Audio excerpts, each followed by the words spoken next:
Stumps के साथ मैं हूं हसनैन लियाकत। आज हम बात करेंगे पाकिस्तान क्रिकेट बोर्ड में बड़ी तब्दीलियां होने वाली है, एडवांस में आपको बता रहा हूं।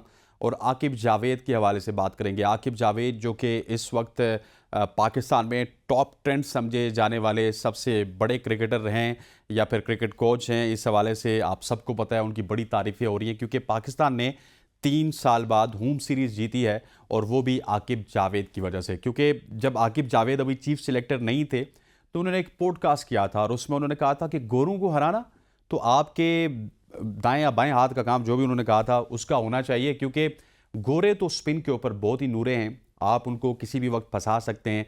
स्पिन विकेट बनाइए और गोरों से जान छुड़ाइए। हुआ ये कि पहले टेस्ट मैच में जब शिकस्त हुई पाकिस्तान टीम को इबरतनाक, तो फिर बोर्ड में आकिब जावेद की ड्रामाई एंट्री हुई।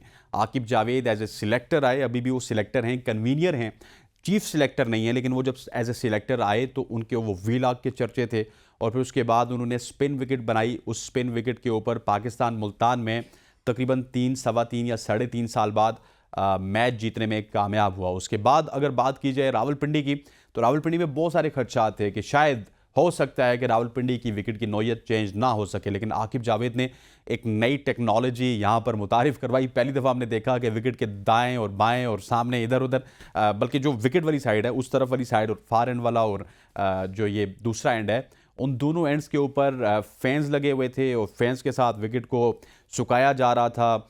एलपीजी सिलेंडर्स के साथ विकेट को सुखाया जा रहा था, लेकिन फिर भी खदशात थे कि हो सकता है कि विकेट स्पिन हो। लेकिन आकिब जावेद स्टिक रहे। विकेट फास्ट भी हो सकते हैं, लेकिन आकिब जावेद स्टिक रहे और आकिब जावेद का फार्मूला हमने रावलपिंडी में भी कामयाब होता हुआ देखा, जहां पे टॉस जीतने के बावजूद भी इंग्लैंड मैच नहीं जीत सका। ये मैंने इस वजह से कहा कि एक टेस्ट क्रिकेट की तारीख है कि जो भी टॉस जीतता है, जो भी कप्तान, तो उसके पास ये लिवरेज होता है, वो कंडीशंस का फ़ायदा उठाते हैं। और पहले अगर आप 2-3 घंटे में कंडीशंस का फ़ायदा उठा दें तो उसके बाद आपकी जीत यकीनी होती है। इंग्लैंड की एक पार्टनरशिप भी बड़ी लगी थी 5वीं विकेट पे, जो कि 5वीं 6वीं विकेट पे, जिसने इंग्लैंड को सहारा दिया था। फिर एक लम्हे पाकिस्तान फंसा हुआ था, इस तरह लग रहा था कि साउथ शकील आउट हो गए या फिर उनके साथ उनके दूसरे पार्टनर आउट हो गए तो पाकिस्तान शायद ये लीड ना बना सके, लेकिन वहाँ पर उन्होंने सेंचुरी लगा दी।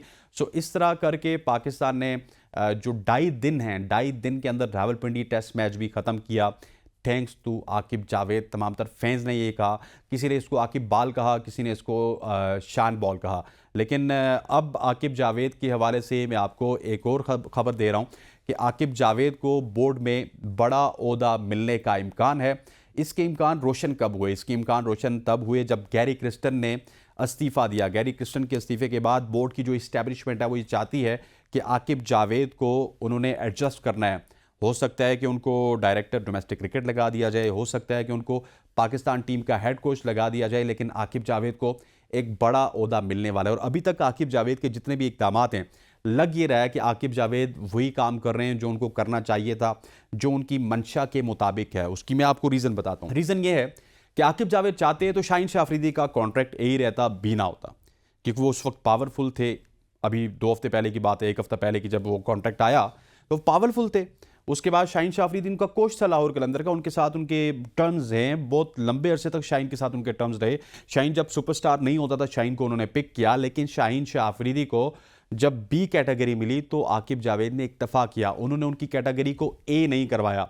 दैट्स द रियलिटी कि यहाँ पे आपको आकिब जावेद को क्रेडिट देना होगा। इसके अलावा अगर हारिस रऊफ की कैटेगरी की बात करें, हारिस रऊफ की कैटेगरी भी बहुत निचली कैटेगरी है, तकरीबन सी कैटेगरी में वो आते हैं, तो वो उसको चाहते तो बी भी करवा सकते थे, क्योंकि another superstar of Lahore Qalandar is Haris Rauf, लेकिन उन्होंने वहाँ पे इन्फ्लुएंस नहीं किया। और तीसरी बात जिस पे उन्होंने इन्फ्लुएंस नहीं किया और बहुत बड़ी बात थी कि जब फ़खर ज़मान का मसला बना हुआ था तो आकिब जावेद ने इन्फ्लुएंस नहीं किया बोर्ड को, आकिब जावेद ने चेयरमैन को इन्फ्लुएंस नहीं किया। उन्होंने कहा जो मेरिट पे काम बनता है वो होगा, और अगर फ़खर ज़मान ने कोड ऑफ कॉन्डक्ट की खिलाफ वर्जी की है तो फ़खर ज़मान को उसका रिज़ल्ट भुगतना पड़ेगा। ये 3 काम ऐसे हैं जो कि आकिब जावेद ने किए। माजी में क्या होता था? माजी में किसी एक फ्रेंचाइज का कोच आ गया या सिलेक्टर आ गया तो हम देखते थे कि उस फ्रेंचाइज के प्लेयर्स की पाकिस्तान क्रिकेट टीम में भरमार होती थी, लेकिन इस दफ़ा आकिब जावेद के आने के बाद हमें ये होते हुए नज़र नहीं आया। सो आकिब जावेद का अभी वैसे भी थोड़ा सा हनीमून पीरियड इस वजह से भी चल रहा है कि वो 2 टेस्ट मैचेस जीत गए हैं। अगर रिजल्ट कुछ और होते तो फिर उनके हवाले से और डिगिंग होती, लेकिन जो उनका अपेरेंटली हनीमून पीरियड चल रहा है वो बहुत अच्छा चल रहा है। थ्रू आउट मीडिया इन बातों को जो है वो रिपोर्ट भी किया गया, अप्रिशिएट भी किया गया। जिस तरह हमने स्पिन विकेट बनाया, मुल्तान में हम जीते, उसके बाद रावलपिंडी में जीते, फिर ये जो 3 इशूज़ मैंने आपको बताए शाहीन शाह अफरीदी के हवाले से, फ़खर जमान के हवाले से और हारिस रऊफ़ के हवाले से, इसमें आकिब जावेद काफ़ी हद तक बेहतर परफॉर्म करने में हमें कामयाब नज़र आए। और अब मोहसिन नकवी साहब की थिंकिंग आपको बताता हूँ। मोहसिन नकवी साहब जब से पाकिस्तान क्रिकेट बोर्ड में आए तो मैं ये समझता हूँ कि शायद क्रिकेट की उनको इतनी समझ नहीं थी, तो उनके साथ जो भी आया उसने शायद खिलवाड़ किया। किसी ने मोहसिन नकवी के साथ 3 महीने खिलवाड़ किया, किसी ने 4 महीने किया, कोई एक आध महीना कर सका। सबसे पहले अगर बात की जाए वहाब रियाज की, वहाब रियाज तो ज़का अशरफ को भी सर्व करते रहे। सो वहाब रियाज उस ज़माने में उनको सर्व करते रहे। फिर उसके बाद जब मोहसिन नकवी साहब आए तो वो पाकिस्तान टीम के साथ एसोसिएट हो गए। एक एक वक्त में उनके पास 2-2 ओहदे थे, लेकिन रिजल्ट था 0/0।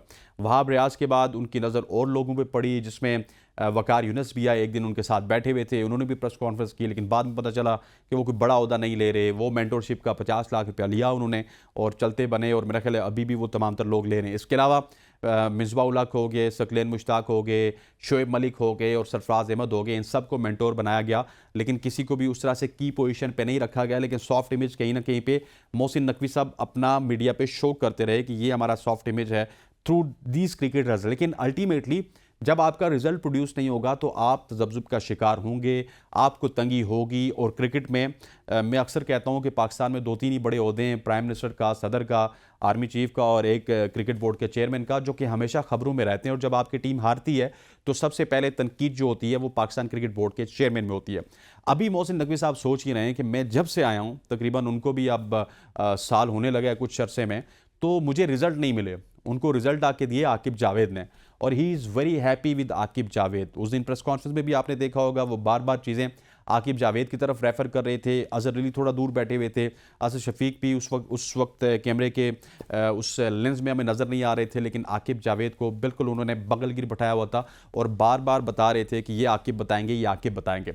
अब इन तमाम तर सूरत हाल पे बोर्ड के कुछ जो लोग हैं चीदा चीदा, वो भी ये वर्किंग कर चुके हैं। सिर्फ अभी फैसला होना है कि आकिब जावेद को कहाँ पे एडजस्ट किया जाए। क्या आकिब जावेद को हम इंटरनेशनल या फिर डोमेस्टिक क्रिकेट का हेड लगा सकते हैं, या फिर आकिब जावेद को हम टीम के साथ हेड कोच की हैसियत से भेज सकते हैं, वो एक तरफ सिलेक्टर भी हूँ साथ हेड कोच भी हूँ। इन तमाम तर चीज़ों के हवाले से अब सोचा जा रहा है और आपको मुमकिना तौर पे अगले चंद दिनों में पता चलेगा कि आकिब जावेद को पाकिस्तान क्रिकेट बोर्ड में एक बड़ा ओहदा मिलने वाला है। हम उनको गुड लक विश करेंगे, क्योंकि अभी तक की उनकी परफॉर्मेंस बड़ी अच्छी है। लेकिन हमने माजी में एक चीज़ ज़रूर देखी है कि जब भी किसी भी शख्स को बहुत ज़्यादा इख्तियारात मिलते हैं वो उस तरह से परफॉर्म नहीं करता, और जब वो उस तरह से परफॉर्म नहीं करता तो फिर बोर्ड को भी हजीमत का सामना करना पड़ता है, आपकी पाकिस्तान क्रिकेट टीम को भी हजीमत का सामना करना पड़ता है। सो मैं उम्मीद करता हूं कि अगर आकिब जावेद को आपने एक और ओहदा दे दिया सिलेक्टर के साथ साथ, तो आकिब जावेद उसको जस्टिफाई ज़रूर कर पाएंगे, जिस तरह से वो अभी तक अपनी तमाम तर पोजीशंस को जस्टिफाई कर रहे हैं। Wish you good luck Aqib Javed.